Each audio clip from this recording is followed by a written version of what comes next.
During my long stretched out divorce, I felt like I was thrown into a world I didn't know how to handle. Getting out wasn't the rebuild. Understanding what I'd been through and learning how to function again as a man was. Everyone has advice on rebuilding. I have the footage. Here's a day from my rebuild and one lesson I learned from it. This week it was my son's division swimming carnival. And it was my week with the kids. And our court order specifically says week on, week off. There's no budging. It's in the court order. I think it's stipulated as rule number 8. Anyway, the exes showed up again. And when I'm talking to my son, she's come over and standing 2 meters away, just making it super awkward for the boy because he doesn't know which parents to choose, who to speak to. So I had to cut my time short with him and walk off. This has happened close to 60, 80, 100 times. It's happened to shitload in the last 18 to 12 months. I've lodged all of it. Every single time that this has happened, I've lodged it to the detail.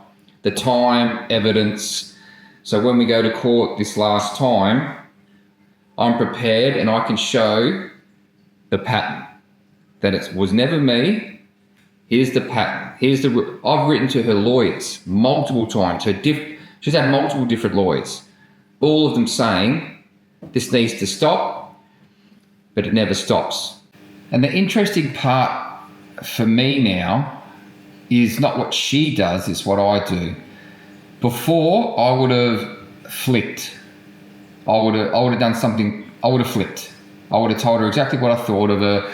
I would have made it awkward for our children. I would have, without saying a word, most times, other parents would have known that something's happening and they would have noticed that something's going down with that family.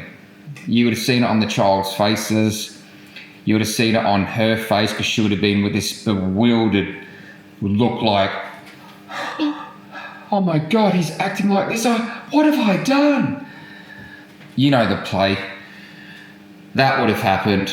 I would have either told her what I thought of it or walked off sharply and yeah, that would have been a scene. Not anymore. Because now I do something completely different. I don't even make eye contact. If she comes up to me at a pool, I go to the other side of the pool. If she comes up to me at a football field or a basketball court or a school play or a dance concert, I go the complete opposite side. So there is no chance of us ever being in any contact because I don't want to be provoked for 1. 2, I don't want the kids to be involved. And 3, it's all about setting boundaries. Boundaries is not about what I say. Boundaries are about what I do. And that's the part that most people get wrong about standards. I knew what I needed to do. Train consistently, eat properly, stop wasting money on junk, and set clear boundaries. None of that was a mystery, but I kept giving myself outs. 1 takeaway, 1 skip session, 1 pointless purchase, 1 time letting something slide that I knew I should have shut down. And every time I did that, I told myself it didn't matter. Just this once. But just this once never stays once. Do it enough times and that becomes the new normal. And that's the trap. Most people don't fall apart because they don't know any better.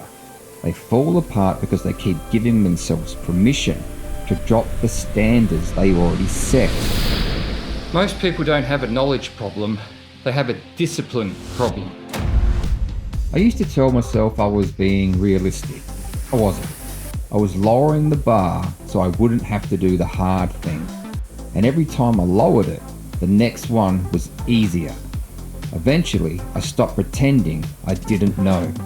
I knew exactly what the problem was. I knew junk food was shit for my waistline and my recovery. I knew skipping training set me back. I knew wasting money was just me escaping for 5 minutes. None of it helped. So I stopped giving myself those outs. No debates, no negotiations. The standard was already clear. The only question was whether I was going to hold it.